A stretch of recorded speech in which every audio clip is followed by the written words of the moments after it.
Good morning class. आपके FA2 के लिए हमने सिलेबस शेयर कर दिया है, जिसके लिए 2 चैप्टर आपको प्रिपेयर करने हैं। पद्य भाग में कबीर और गद्य भाग में गलता लोहा, जिसके लेखक हैं शेखर जोशी। थोड़ा सा मैं आपको दोहरान करवा दूं। ये जो कबीर के पद हैं बेटा, इसमें कबीर जी ने 2 प्रमुख पदों को लिया है, जिसके अंतर्गत प्रथम पद में ईश्वर की सत्ता को प्रतिपादित करते हुए उन्होंने यह सिद्ध किया कि ईश्वर एक है।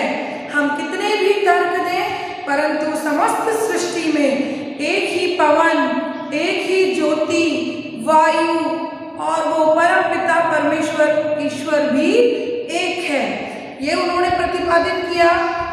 और इंसान से विनय की कि अरे मनुष्य, अपने मन के भ्रम को मिटा दे, द्वंद्व में मत पड़, ईश्वर में विभेद मत कर। ये जो प्रथम पद है, इसमें इन्होंने उदाहरण देते हुए समझाया, जैसे एक ही पवन, एक ही पानी, समस्त सृष्टि में एक ही ज्योति, हमें बनाने वाला वो जो कुम्हार है वो भी एक है, और जिस मिट्टी से हमें बनाया गया है वह भी एक है। फिर आत्मा और परमात्मा को सिद्ध करते हुए इन्होंने कहा कि जिस प्रकार बढ़ई लकड़ी को काट सकता है, लेकिन उसमें जो जलने का गुण विद्यमान है उसे समाप्त नहीं किया जा सकता, उसी प्रकार आत्मा अजर अमर है और मनुष्य शरीर नश्वर है। अब द्वितीय पद को देखिएगा। इसमें कबीर जी ने आग्रह किया है कि आप बाह्य आडंबर, बाहरी दिखावा, प्रदर्शन आदि को त्याग दो, ये सब तथ्यहीन है। उनके अनुसार यह संसार बौरा गया है, सत्य कहने पर मारने दौड़ता है और झूठी बातों पर विश्वास कर लेता है, नियम करता है, धर्म करता है, दिखावा, प्रदर्शन, बाह्य आडंबर करता है। प्रत्येक व्यक्ति अपने अपने धर्म को श्रेष्ठ बताते हुए उसकी महिमा का बखान करता है, जबकि कबीर के अनुसार यह सर्वथा अनुचित है। फिर कबीर जी आगे कहते हैं कि इस प्रकार जो धर्मों के गुरु होते हैं वो भी अपने शिष्यों को क्या ज्ञान देंगे, अर्थात वे तो स्वयं ही ज्ञान से रहित हैं, वे स्वयं अपने शिष्यों को क्या ज्ञान देंगे। और ऐसे गुरु के साथ साथ शिष्य भी डूब जाते हैं और यह संसार अंधेरे की ओर बढ़ने लगता है। ऐसे बाह्य आडंबरों की महत्ता प्रतिपादित करने से यह जो समाज है उसमें दिखावा, छल, प्रपंच बढ़ता है और वास्तविकता को न जानकर लोग अपने अपने धर्म के लिए लड़ने लगते हैं। हिंदू, मुस्लिम सभी लोग अपने अपने धर्म का पक्ष रखने लगते हैं और उसे ही सर्वश्रेष्ठ बताने लगते हैं। अंतिम पंक्ति में कबीर जी कहते हैं कि हे संतों, ये सब भ्रम भूल जाओ, ये सब जो तुम्हारे भ्रम हैं धर्म से संबंधित, ये भूल जाओ, और वो जो ईश्वर है वो सभी जगह समान रूप से व्याप्त है और सहजता से ही प्राप्त है। तो बेटा, आपको इसका ट्रांसलेशन जो मेरे पिछले वीडियोस हैं उनमें देखना होगा। इसके भाव सौंदर्य, शिल्प सौंदर्य को स्पष्ट करना आपको आना चाहिए।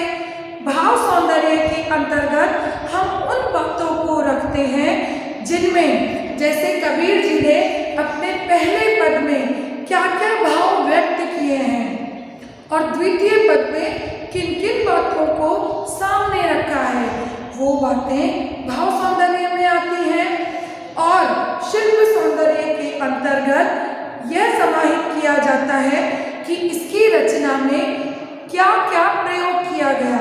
जैसे भाषा तत्सम तद्भव प्रधान है, कबीर जी की भाषा खिचड़ी है, सधुक्कड़ी भाषा है, इसमें पद की भाषा गेय है। ऐसे आपको मतलब उसकी बनावट के लिए उदाहरण अलंकार है, अनुप्रास अलंकार है, उपमा अलंकार है और किस किस चीज़ों का इन्होंने प्रयोग किया है अपने पदों के निर्माण में, वो सब कुछ शिल्प के अंतर्गत आता है। अब यदि बात की जाए इन दोनों पदों के आधार पर कबीर जी का व्यक्तित्व बताइए, वो कैसे थे?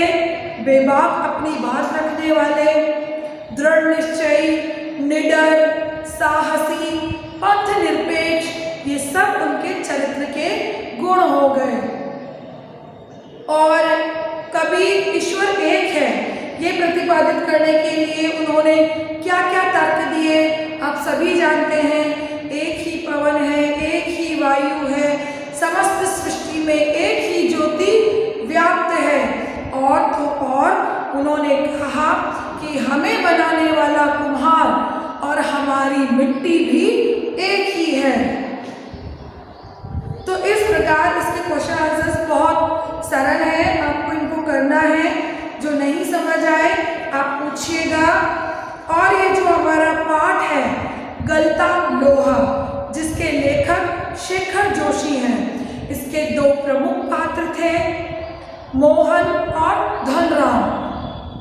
धनराम लोहार जाति का था, मोहन ब्राह्मण जाति से था।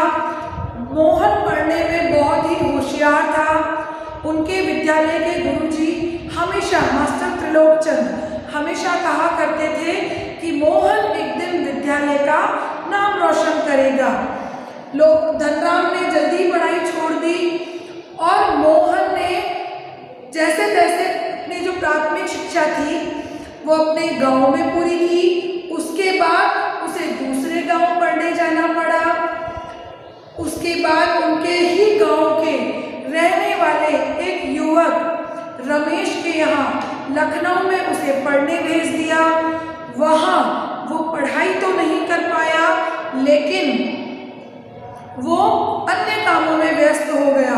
बड़ी मान मनोहार के बाद उसको एक तकनीकी विद्यालय में उसका एडमिशन करवाया गया, जहाँ से वो पढ़ाई करता रहा। जब गांव में जो उसके पिताजी थे मोहन के, वो सभी से ये कहा करते थे कि वो अपनी पढ़ाई कर रहा है और एक दिन अधिकारी बनकर लौटेगा। बहुत दिनों बाद जब धनराम और मोहन का मिलना हुआ, वे बातें करते रहे, तो वहाँ अपनी दराती के धार लगवाने के बाद भी मोहन बैठा रहा और वह जातिगत बंधनों से ऊपर उठकर उसने धनराम की मदद की और एक जो लोहे को वो आकार देना चाह रहा था, गोलाकार उसको करना चाह रहा था, उसमें उसकी सहायता की। इस पाठ में मुख्यतः जातिगत बंधनों से ऊपर उठने की बात कही है। इस बात पर जोर डाला गया है कि मनुष्य को अपनी रुचि के अनुसार व्यवसाय का चुनाव करना चाहिए, अध्ययन करना चाहिए, ताकि वो उस क्षेत्र में अपना 100% दे सके। बेटा इसके क्वेश्चन आंसर्स में प्रमुखतः मास्टर त्रिलोक सिंह का चरित्र चित्रण क्या था, धनराम का, मोहन का। सबसे प्रमुख नायक जो है वह मोहन है। तो मोहन का व्यक्तित्व या चरित्र चित्रण क्या था, ये बिंदु आपको आने चाहिए। कम से कम 3 बिंदु आपको लिखने चाहिए। क्वेश्चन आंसर्स में सभी बहुत सरल हैं।